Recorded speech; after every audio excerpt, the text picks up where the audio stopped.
that evokes a few heart-stopping seconds of anxiety between the interruption and the actual announcement of what has happened. It's a phrase that puts us in the moment. We brace ourselves as we wait to hear the news that follows those 4 chilling words. We interrupt this broadcast. We interrupt this broadcast to bring you this important bulletin from the United Press. Hey, check it out. 3 ladies, probably a little younger than me. One might have been about my age. Came to my house yesterday, and the first thing they asked me is, am I affiliated with any church? Do I go to any church on a regular basis? I told them no. So they immediately hand me this paper, What Happens After Death, with a nice picture of a graveyard on there. And it says, Dear Reader,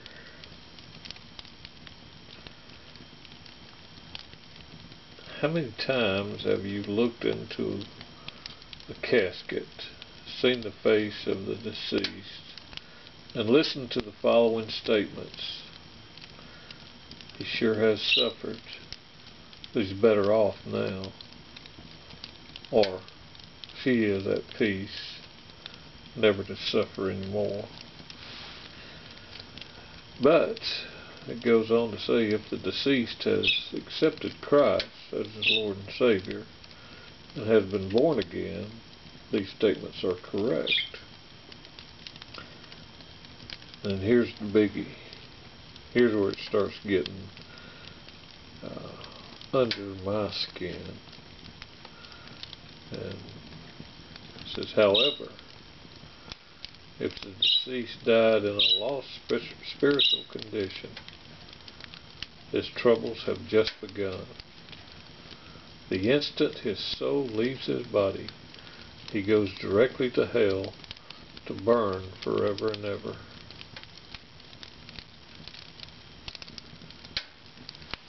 It's pretty tough, ain't it? It goes on to talk about how the wicked shall be turned into hell, and all the nations that forget God.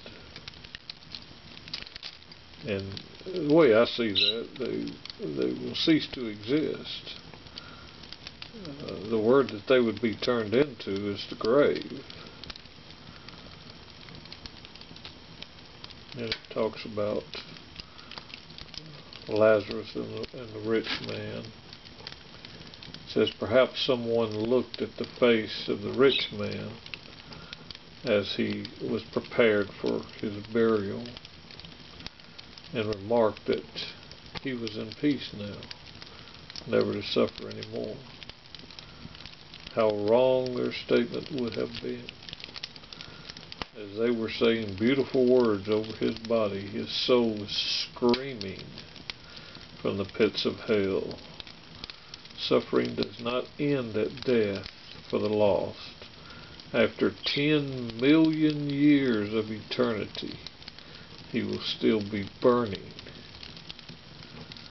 And if you are spiritually lost and die in that condition, then you too will be doomed to a burning hell.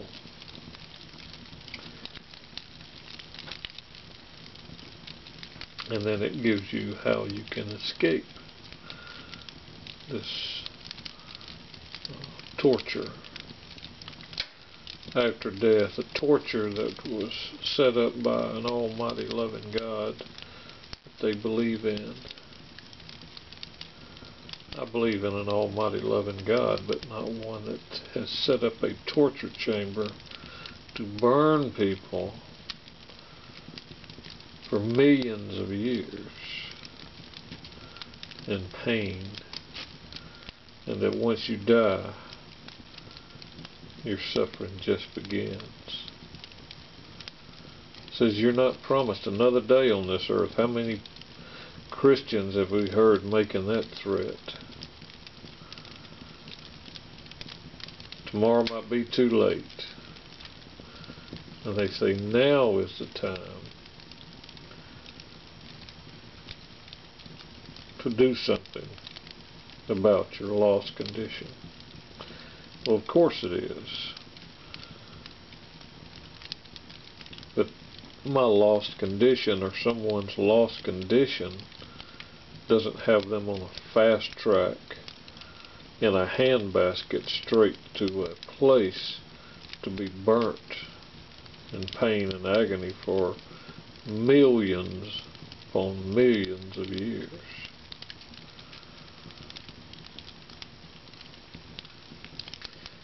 Then they go on, they give you this little prayer to say that will save you from this torture chamber.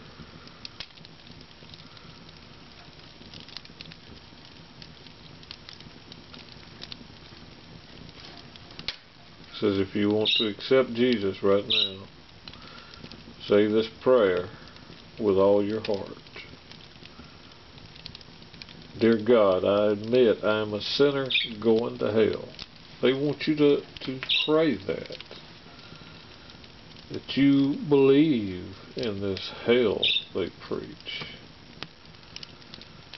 You know, these women were here only for a few minutes, and as soon as I started telling them my version of what the Bible said, they ran like scared little hens back into the safety of their van. These were Baptists. The church is probably about a mile from here. I know the church when I see it. And I had a friend that went there for years. And some of the things he believes in and says are, in my opinion, just totally ridiculous. But that's what we have to deal with in this day and age of modern Christianity. They believe in this place where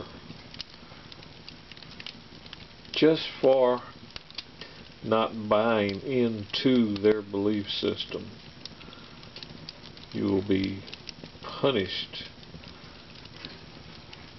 with undescribable punishments.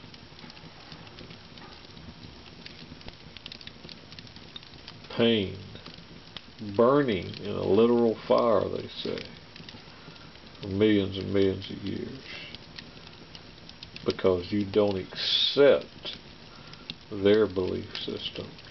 And I don't believe it's of Christ. I believe it's totally pagan.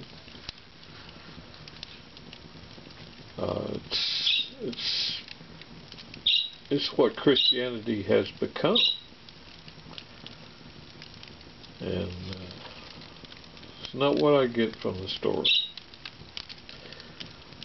Peace, love, justice, understanding, music, and friends.